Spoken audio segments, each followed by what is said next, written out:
my lovely students, welcome back to my YouTube channel Science by Diba. In this video, I will discuss some applications of trigonometry.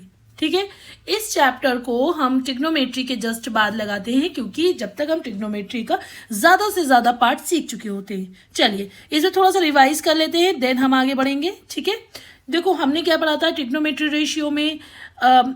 Trigonometry ratio में हमने क्या पढ़ा था बच्चों? हमने पढ़ा था P/H/B, मतलब पंडित बद्री प्रसाद हर हर बोले. ठीक है, इस तरीके का हमने ये सीखा था.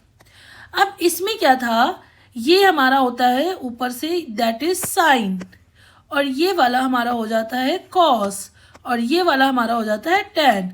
तो साइन थीटा के लिए हम क्या लिख सकते थे? साइन हो जाता था हमारा P/H, और कॉस हमारा हो जाता था B/H, और हमारा टैन हो जाता था P/B. ठीक है, अब इसी का इनवर्स कर देते थे तो साइन का हो जाता था कॉसेक. ठीक है, और कॉस का सेक और टैन का कॉट. तो अगर हमें यहाँ पर लिखना है कॉसेक का, तो कॉसेक का क्या लिख सकते थे? H/P. ठीक है, यहाँ इक्वल्स टू नहीं होगा, दैट इज कॉमा लगा देते हैं. अब कॉस का उल्टा क्या होता है? सेक. तो सेक के लिए हम क्या लिख सकते थे? H/B. और टैन का उल्टा क्या होता था? That is cot. कॉट को क्या लिख सकते थे? B/P. आई होप सो ये वाला तो आपको अच्छे से क्लियर होगा. और डायग्राम में भी देख लेते हैं. इस तरीके से ट्रायंगल होता था.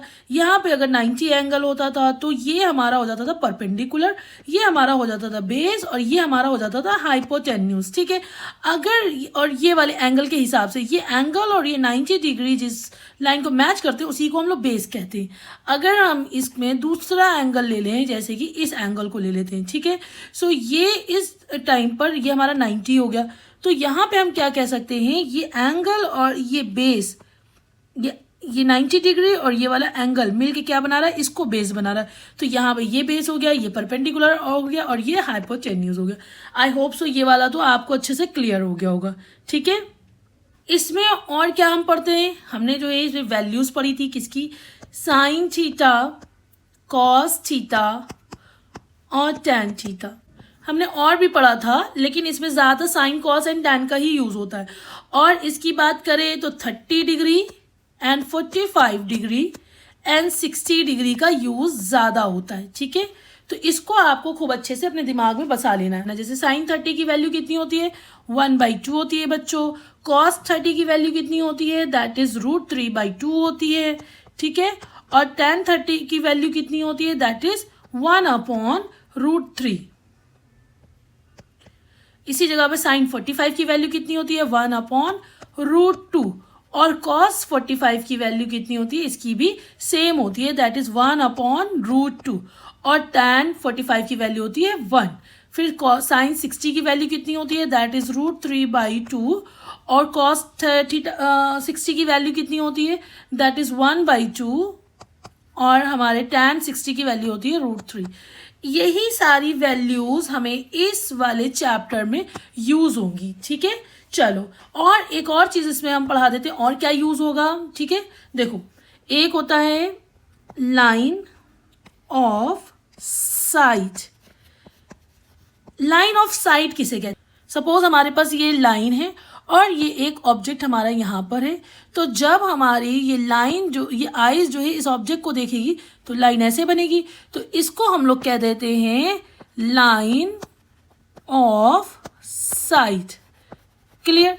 अब एक और कंडीशन हो सकती है, ये आईज है और हमारा ऑब्जेक्ट नीचे की तरफ है. तो हम क्या करेंगे?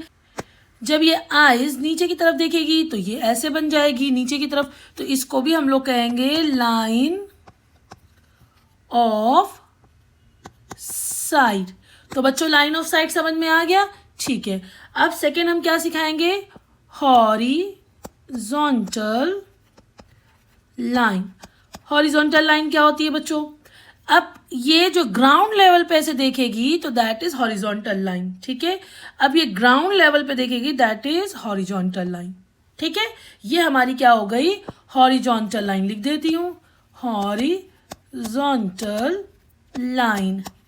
और ये वाली भी हॉरिजॉन्टल लाइन। इतनी बात क्लियर। अब और क्या हम इसमें सीखेंगे, angle of elevation and angle of depression, ये दो चीज हम पढ़ेंगे। देखो बच्चों, डिप्रेस जब होता है तो क्या होता है, तो ये हमारा ये फेस है, डिप्रेस इंसान नीचे की तरफ स्माइली हो जाती है, डाउन स्माइली, तो हमारा जो एंगल ऑफ डिप्रेशन होता है वो हमेशा नीचे बनता है। तो कैसे नीचे बना, जब ये लाइन है, ये आईज है, ये वाली पिक्चर में देखना, ये आईज है और ये हॉरिजॉन्टल लाइन बना रहा है और ये कोई नीचे ऑब्जेक्ट पड़ा है उसको देख रहा है, तो इन दोनों के बीच में जो एंगल बनता है that is angle of depression. तो लिख देती हूं मैं यहाँ पर, दिस इज, ये जो एंगल है इस एंगल को कहेंगे एंगल ऑफ डिप्रेशन। ठीक है, इतनी बात क्लियर हो गई। एलिवेशन, एलिवेट मतलब एलिवेशन, जब एलिवेटर पे चढ़ते हैं तो ऊपर चढ़ता है ना, तो उस हिसाब से हम याद कर लेंगे। तो ये देखो, ये आई है, ये कोई ऑब्जेक्ट है, लाइन ऑफ साइट हो गया, ये हॉरिजॉन्टल, तो जब यहाँ पे कोई एंगल बनेगा that is called angle of elevation.